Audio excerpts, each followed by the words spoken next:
ഒരിക്കൽ കൂടി ഈ ദുരന്ത മേഖലയിൽ നിന്ന് ശ്രീനാഥ് ചേരുന്നുണ്ട്. ശ്രീനാഥ്, ഇതിൽ പ്രദേശവാസികളെ ചിലരെ കാണാനില്ല എന്ന് നാട്ടുകാർ പറയുന്നുണ്ട്. ആ കോളേജ് ഹോസ്റ്റലിൽ ഉണ്ടായിരുന്ന കുറേ ആളുകളെ പറ്റി വിവരങ്ങളില്ല എന്ന് ഡോക്ടർ അവർ നമ്മളോട് സംസാരിച്ച ജൂനിയർ ഡോക്ടേഴ്സ് അടക്കം പ്രതികരിക്കുന്നുണ്ട്. അപ്പോൾ അവരെ പറ്റിയുള്ള എന്തെങ്കിലുമൊക്കെ വിവരങ്ങൾ ഈ ഘട്ടത്തിൽ ലഭ്യമാണോ? ഇവർക്ക് എന്തു പറ്റി എന്നത് സംബന്ധിച്ചുള്ള വിവരങ്ങളുണ്ട്. ഒരുപക്ഷെ മറ്റേതെങ്കിലുമൊക്കെ ആശുപത്രിയിൽ അവർ ചികിത്സയിലായിരിക്കാം, നമുക്കറിയില്ല. പക്ഷേ അപ്പോഴും അവരെവിടെ എന്നത് കണ്ടെത്തേണ്ടതുണ്ട്. അത് ഒരുപക്ഷെ പോലീസിന് ആ വിവരങ്ങൾ കിട്ടുമായിരിക്കും വൈകാതെ, അല്ലേ? തീർച്ചയായും. കാരണം 45 പേരാണ് ഇപ്പോൾ സിവിൽ ആശുപത്രിയിൽ ചികിത്സയിലുള്ളത്. അതിൽ ഡോക്ടർമാരുണ്ട്, വിദ്യാർത്ഥികളുണ്ട്. മാത്രമല്ല ഈ ക്യാൻറ്റീനിൽ ഈ മെസ്സ് പ്രവർത്തിച്ച ഇടത്ത് ജോലി ചെയ്ത തൊഴിലാളികളുണ്ട്. അങ്ങനെ ചിലർ കൂടിയുണ്ട്. അങ്ങനെയാണ് ആകെ 45 പേർ ചികിത്സയിലുള്ളത്.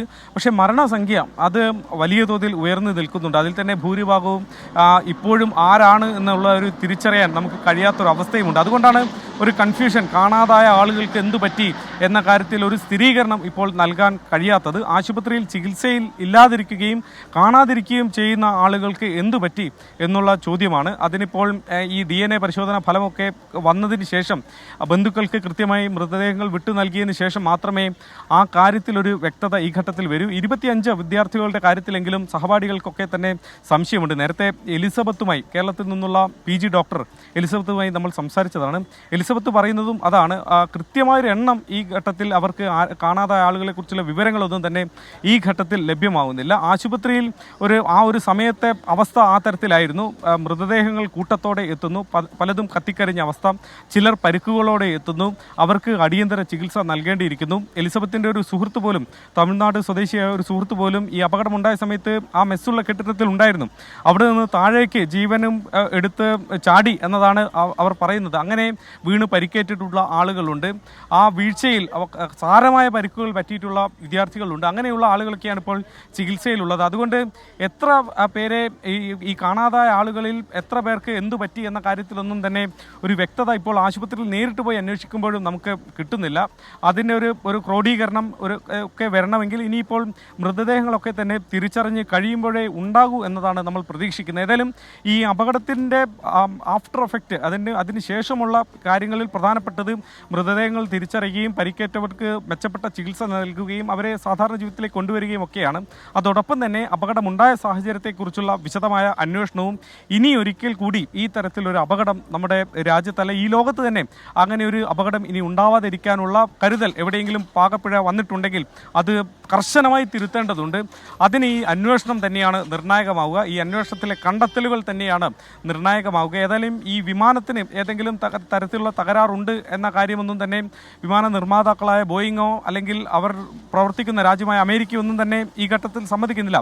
ദൃശ്യങ്ങൾ മാത്രം നോക്കി ഏതെങ്കിലും ഒരു ജഡ്ജ്മെൻറ്റിൽ, ഒരു നിഗമനത്തിലേക്ക് എത്താൻ കഴിയില്ല എന്നതാണ് അവരുടെ ഒരു പൊതു നിലപാട്. അതുകൊണ്ട് വിശദമായൊരു അന്വേഷണം നടന്ന് ഈ ബ്ലാക്ക് ബോക്സിൽ അടക്കം വിവരങ്ങളൊക്കെ ശേഖരിച്ചതിന് ശേഷം മാത്രമേ ഈ കാര്യത്തിൽ എന്താണ് യഥാർത്ഥത്തിൽ സംഭവിച്ചത് എന്ന് മനസ്സിലാകൂ. എവിടെയെങ്കിലും തിരുത്താനുണ്ടെങ്കിൽ അത് തിരുത്തി തന്നെ പോകേണ്ടതുണ്ട്. വലിയ വിമാന ദുരന്തങ്ങൾ ഉണ്ടായപ്പോൾ അതാണ് ചരിത്രം. 96-ലെ വിമാനങ്ങൾ കൂട്ടിയിടിച്ചുണ്ടായ അപകടമടക്കം നമ്മുടെ മുന്നിലുണ്ട്. അന്ന് ATCയിൽ നിന്നുള്ള കമ്മ്യൂണിക്കേഷനുകൾ വന്ന പിഴവാണ് അന്ന് അങ്ങനെ ഒരു അപകടത്തിലേക്ക് നയിച്ചത്. അത് ഉണ്ടാവാതിരിക്കാൻ പിന്നീട് കൃത്യമായ സംവിധാനങ്ങൾ, സാങ്കേതിക വിദ്യയൊക്കെ മെച്ചപ്പെടുത്തി.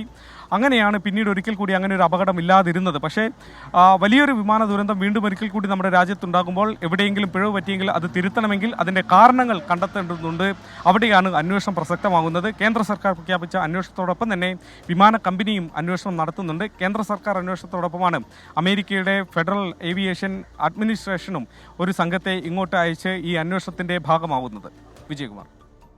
യെസ്, എന്തായാലും ഒരു കാര്യം ഉറപ്പാണ്, ബോയിങ് കമ്പനിക്ക് നേരെ ഉയരുന്ന ചോദ്യങ്ങളോടൊന്നും അവർ പ്രതികരിക്കുന്നതേ ഇല്ല, അവർ മറുപടി പറയുന്നതേ ഇല്ല. നിരവധി വിഷയങ്ങൾ വിദഗ്ധർ ഈ ഘട്ടത്തിൽ ചൂണ്ടിക്കാട്ടുന്നുണ്ട്. നേരത്തെ ഈ ശ്രേണിയിൽപ്പെട്ട വിമാനങ്ങളുടെ സുരക്ഷ, സാങ്കേതിക പോരായ്മകളൊക്കെ സംബന്ധിച്ചുയർന്ന ചോദ്യങ്ങൾ ആ ഘട്ടത്തിൽ കമ്പനി അത്തരം ചോദ്യങ്ങൾ ഉന്നയിച്ച കമ്പനിയിലെ തന്നെ ജീവനക്കാരെ പിരിച്ചുവിടുകയും അവരുടെ വായടപ്പിക്കാൻ ശ്രമിക്കുകയും ഒക്കെ ചെയ്തതിൻ്റെതടക്കം വിവരങ്ങൾ വന്നുകൊണ്ടിരിക്കുകയാണ്. ഇപ്പോഴെന്തായാലും ഈ വിമാനങ്ങളുടെ സുരക്ഷയൊക്കെ സംബന്ധിച്ച് സംശയങ്ങളുണ്ട്, സാങ്കേതിക വിദഗ്ധർ ഉന്നയിക്കുന്നുണ്ട്. അതിന് തൃപ്തികരമായ ഒരു മറുപടി ഈ ഘട്ടത്തിൽ ലഭ്യമല്ല എന്നുള്ളതാണ് ഏറ്റവും പ്രധാനം.